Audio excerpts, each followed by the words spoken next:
The council chamber of eternal governance floated in the void between dimensions, a structure so ancient that entire civilizations had risen and fallen in the time it took for a single session to conclude. Today, however, the 12 species that comprise the Galaxy Council Authority sat in stunned silence as their sensors detected something impossible. "Impossible readings," hissed the Srathi representative, its crystalline form refracting the dim light into 1,000 colors. Dark matter signatures coalescing into structure? Commander Arya Chen stood on the bridge of the Unseen Hand, humanity's first dark matter warship, and allowed herself a cold smile. For 300 years, the Galaxy Council Authority had kept humanity confined to their corner of the Orion Arm, citing developmental concerns and aggressive tendencies.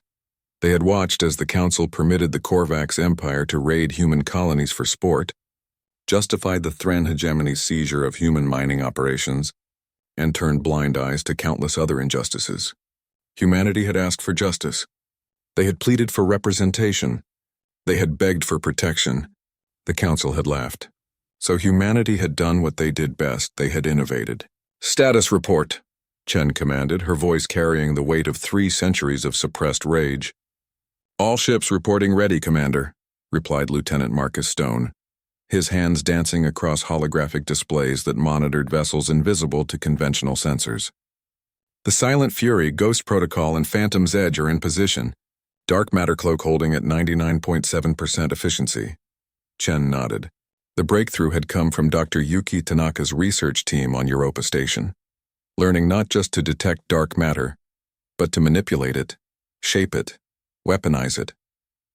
While the galaxy's elder races had grown complacent with their mastery of baryonic matter and conventional energy, humanity had reached into the shadows that made up 85% of the universe and found their salvation. In the council chamber, alarms finally began to wail. "Emergency session called to order," bellowed Counselor Vrexus, the Korvax military commander whose fleets had terrorized human space for generations. "Unknown hostile forces detected at..." The transmission cut off as the Unseen Hand dropped its cloak directly above the council chamber. To the council's sensors, it appeared as if reality itself had torn open, birthing a leviathan from the cosmic dark. The warship stretched 3 kilometers in length, its hull composed of stabilized dark matter held in place by gravitational field generators. It didn't reflect light. It absorbed it, creating a void in space that hurt to look at directly. "This is Commander Arya Chen of the Human Dark Matter Fleet," she broadcast on all frequencies. "For 300 years, the Galaxy Council Authority has denied humanity our rights, our dignity, and our voice. You have permitted atrocities against our people while hiding behind the pretense of maintaining order. Today, that order ends. Preposterous." Vrexus's image flickered into existence on the main view screen, his reptilian features contorted with rage. "You dare threaten this council? We command the combined military might of 12 advanced civilizations. We will crush..." "You will do nothing," Chen interrupted, her voice cold as the void. "Your fleets cannot detect our ships. Your weapons cannot target what they cannot see. And your shields," she paused for effect, "are designed for baryonic matter." On her signal, the Silent Fury fired. The dark matter torpedo passed through the council chamber's legendary shields as if they didn't exist, because to dark matter, they truly didn't.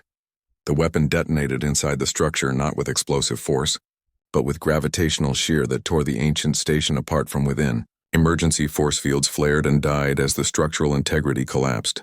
Escape pods launched in every direction, carrying the council members to safety exactly as Chen had planned. This wasn't about genocide. This was about revolution. "Let it be known across the galaxy," Chen continued as the council chamber disintegrated behind her, "that humanity will no longer accept injustice. The Galaxy Council Authority is hereby dissolved. Any civilization that wishes to treat with humanity as equals will be welcomed. Those who seek to dominate us will share the Council's fate." Across the galaxy, the message spread. The impregnable council chamber, symbol of established order for over 10,000 years, reduced to debris in minutes by an upstart species barely 3 centuries old in space. The Thran hegemony immediately withdrew all forces from human space. The Srathi Confederation requested diplomatic negotiations. Even the proud Korvax Empire, their military commander floating in an escape pod, sued for peace. But humanity wasn't finished. Over the following weeks, the dark matter fleet appeared at every site of injustice the Council had permitted. Slave markets were destroyed. Pirate havens were obliterated. Every species that had suffered under the Council's corrupt order suddenly found themselves with a powerful, if terrifying, ally. Chen stood on the bridge of the unseen hand, watching as the newly formed Galactic Assembly held its first session, this time with true representation for all species, including humanity. The structure wasn't built in some unreachable dimension, but on neutral ground where all could gather as equals. "Do you think they'll remember this?" Lieutenant Stone asked quietly. "The lesson we taught them?" Chen gazed at the assembly, then at the stars beyond, stars that now represented opportunity rather than oppression. "They'll remember that humanity asked for justice peacefully for 300 years. They'll remember that when diplomacy failed, we didn't cry or give up." She turned to face her crew, her expression hard but hopeful. "They'll remember that when you push humanity into the dark, we don't just survive, we master it." The unseen hand faded from view, slipping back into the cosmic shadows.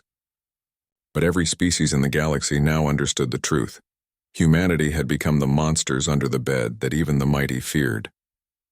And perhaps, Chen reflected, that was exactly what the galaxy needed, someone willing to haunt the nightmares of tyrants.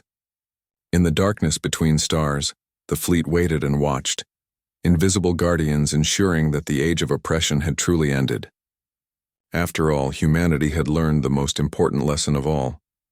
Sometimes to bring light to the galaxy, you first had to master the dark.